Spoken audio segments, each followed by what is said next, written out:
Kasi, okay, let's just say, LDR ang setting. Kunyari lang. Kunyari, pag LDR, gusto ko kakakall ko, gusto ko na-update ako. Kunyari, pag in person naman, gusto ko na-update ako, tapos nakikita. Pero text di masyado. Ganun ako.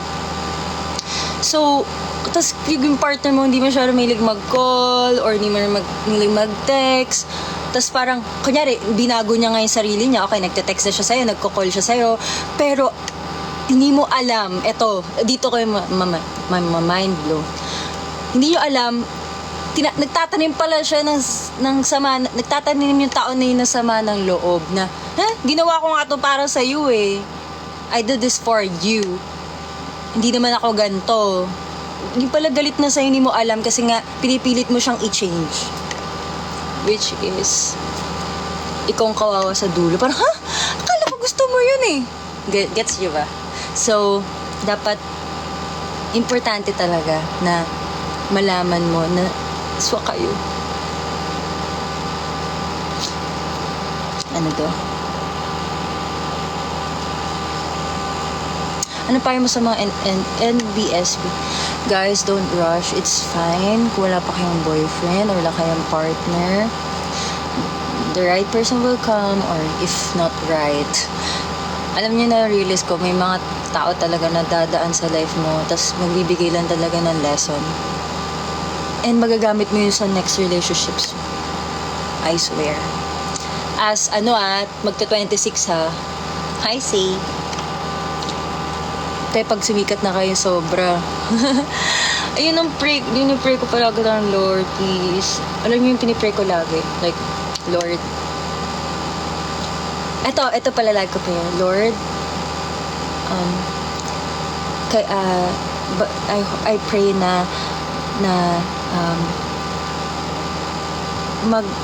parang ko sabihin, ito yung prayer ko nung last concert namin. Lord, kung hindi man siya ma-sold out, I pray na i-gather mo lahat ng taong naniniwala sa'yo. Sabi ko ganun. I pray na i-gather mo yung mga tao na who knows you and who loves us talaga. Ganun. Yun yung like a prayer. So, yun yung prayer ko pala. Lord, sana I pray na dumami pa mag-support sa Kaya. And I think God is really working on it.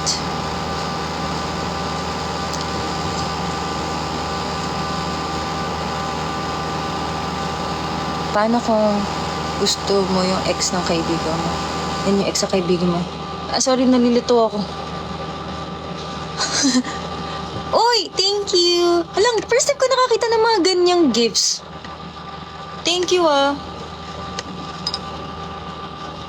Ate, para po kung crush mo, crush din minsan.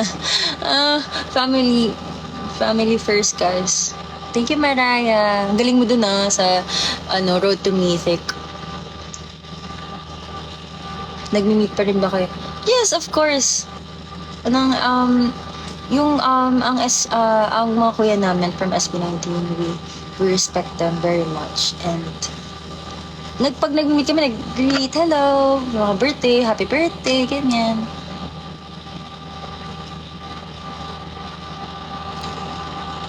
Happy birthday, Michiko. Thank you, Jay. Love you too. Thank you, Beans. Ano pa? Ayan, wala. What are your thoughts po with relationships na hindi nabigyan ng okay.